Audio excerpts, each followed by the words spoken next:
Hey guys, welcome back to Senegalese Twisted. I'm back again with another review for Maîtresse d'un homme marié. Today I'm going to talk about episode 26 of the third season. Episode 26 starts with Mommy and Jalika going out shopping. However, Mommy really sees that Jalika hasn't talked too much, and when she asks Jalika about it, Jalika is like, well, Bebe Malik hasn't slept all night, which means that I haven't slept all night and I'm really tired. And Mommy's like, are you sure it has nothing to do with the proposition of Biram, because you seem off? And she's like, no, it's not about that, I'm just tired. Today is all about our shopping. And this is what I find contradicting, because in the other scene with Mommy and Jalika, Jalika told Mommy that she was really clear with Biram that she's not interested. And now it seems like she is confused about her choice. And I'm like, please do not make it more complicated than it is. And we see that Cheikh is having breakfast, but he gets a text from Layla and he gets a bit anxious, and before you know it, Layla is there and she's sitting at his table. Cheikh's like, what do you want from me? And she's like, well, since our last encounter, you have been on my mind. I have been thinking about you. Have been in my heart. And Cheikh is like really disgusted, because it's like, please take me out of all those places. But of course, Layla, she cannot let it go. I won't leave you alone, never in your dreams. And she walks away. Then 2.0's friend Edie is calling Jalika over to talk about the situation of 2.0. And of course, Jalika is like, well, what do you want me to do about it? Because he is a grown-ass person and he can take care of himself. But Edie is, insisting, like, if you ever loved him, he is in a situation where he needs someone to help him, to actually get him out of the situation that he is. He needs consistent support. And of course, Jalika is like, well, if there's someone who can get that for him, it's Ben. She is his sister. But Edie, insists that it's not Ben who can take him out of this particular situation. Then he gets a phone call and it seems serious. And when he hangs up, he tells Jalika, this is what I was talking about, because that was the emergency unit. He overdosed. Then we see that Amidou did not listen to Regina and actually visited Raki to see the baby and how she's doing. And he wants to know how Mustafa is doing as well. And Raki tells him that he has been coming home late. First of all, that is private information. However, he is working on his career. Amidou is, understanding of that. And he says that he understands because you have been in prison, so now he needs to express his freedom, do what he wants, and build himself up again. Raki expresses that she really feels the need to make him feel like he is supported by her, and Amidou suggests that she also gets back to work so that she can give him the space to, do his thing. Raki's like, yeah, but, and then Amidou's like, no buts. Take your life into your own hands and think about the future. Then we see that Edie, 2.0's friend, is having a conversation with Dalanda, and he's telling her that he actually lost his job and that he cannot, do medicine anymore. He cannot be a doctor anymore. He cannot work. And Dalanda is telling him that, what, I'm sorry to hear that, but as you may know, I would have wanted revenge. However, I have realized that I could redirect that energy to someone else, and she means the baby. Then Edie continues to give her a card with his address. Dalanda is like, I already know his address, but thank you. And she also says that she is not going to hold his hand this time. And she leaves the card on the couch, leaves to see Edie out. And in the meantime, one of the twins, Yolande, is coming to get the card. Before Amidou is gone, he sees Mustafa outside and he asks Mustafa how he's doing, and he says that he was there to visit the baby and to see how they were doing. And Mustafa's like, yeah, the baby is great, just like their mom. However, he does ask of Amidou to come next time during the day when he is at the house as well. And Amidou is like, yeah, I understand.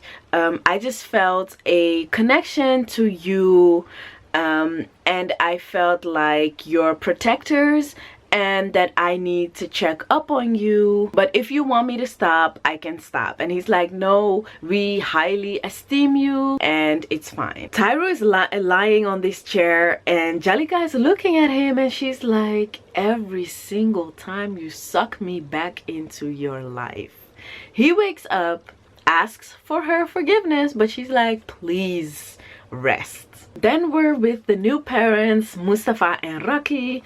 And Mustafa came home late. Raki's like, oh, so you came home late? Why didn't you text me? Mustafa wants to know like how the baby was, if she's not too tired. Raki's like, no, they have been asleep almost all day. And she wants to know what is wrong with Mustafa because she senses something is off. Mustafa tells her that he has been in and out of Dakar and he has been everywhere to, you know, get people to listen to his music, working on his music. However, nobody wants to work with him. Raki wants to know why, and he's like, nobody wants to work with a killer. Raki is like, I'm sorry to hear that, but you should know that there is nothing in this world that has happened that people have not forgotten about. So she's just encouraging him to be patient, that it takes time and that eventually people will forget about that. Mustafa's like, well, music is all I have. And she's like, that's unfair because you have me, you have the baby. But she tells him that, you know what, we will support each other always through everything. We are lions. I know of your talents, of your capabilities, and I have faith. Then we're back again with Mansoura and Salif, and he is telling Mansoura to keep an eye on the new partner investor Layla because he feels something is off with her. Mansoura's like, yeah, because Biram trusts her a little too much.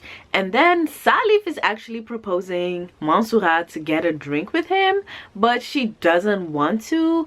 And then he is like taunting her about, well, I hope that you are able to, you know, F Biram over and steal his money. Then 2.0 is waking up because Yolande is visiting him. She tells him that mom does not know that I am here. And 2.0 is like, well, it's not really fair towards your mom because when she will wake up, she will see Mam Binta there, but she won't see you, and we don't want to scare her, so I will bring you back.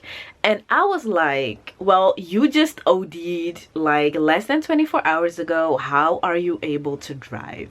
Then we see a scene with the twins and they are just talking, and Yolande is team dad and Mam Binta is team mom.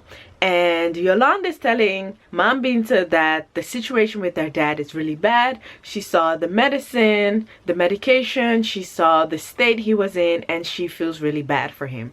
And on the other side, Mam Binta is like, yeah, well, what about mom? She lost her baby. She's crying all day. Yolande is like, yeah, well, dad also lost a child. We are all suffering. She proposes to Mam Binta that, you know what, if it's too complicated, I will live with dad and you can stay with mom. Mam Binta is like, well, you know what we're gonna do? Tomorrow we will call Auntie Ben and see if she has a solution for us. Then we're back with the new dad, Mustafa, and he's, you know, awake and he is roaming around, and then Raki joins him and she's wondering what is keeping him up. And then we see a side of Mustafa that we have never seen. He is actually getting really mad at her and telling her that she is selfish. She only thinks about herself, and that he has literally sacrificed himself for her, and that now she wants him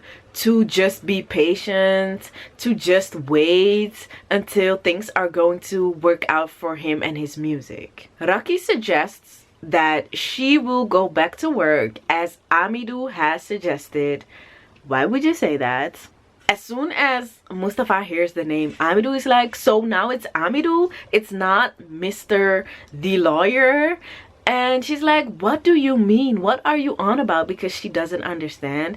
And he's telling her that I feel like this guy really likes you. But like likes you. Mustafa ends this scene by saying, if you tell the people I want to work with that you killed Bakary Sagna, then maybe they want to work with me. Who does that? So we finally find out that Dalanda had a whole girl, and Regina is coming to visit, and she's telling her that the woman who lost her son at Taihu's hands does not want to move on with the police report and does not want to go to court. And to that, Regina's like, well, he may get off of this one a little bit too easily, and she already knows that Dalanda is going to think that she is, you know, mean towards Taihu. However, she's like telling Regina that, you know what, for this one we're just gonna let it go, because I feel like he is already suffering enough, because he will never be able to work as a doctor again. She adds to that that she feels that all of this is going to get back on the twins, and that they will suffer more from this than 2.0. And as soon as she starts talking about the twins, they come downstairs, and one of them, Yolande, has like the bag, and she's like, I am going to live with my father. And Dalanda's like, no you're not, you are going upstairs. And then the twin is like, no, and you cannot stop me from seeing my dad. And Regina, Auntie Regina, is standing there like, is she really going to talk to her mom like this? Mom Binta is like, no mom, let her go. She already went there, and she already knows that dad is doing really bad. And this is where Dalanda is like, what the F? When did you go see him? What?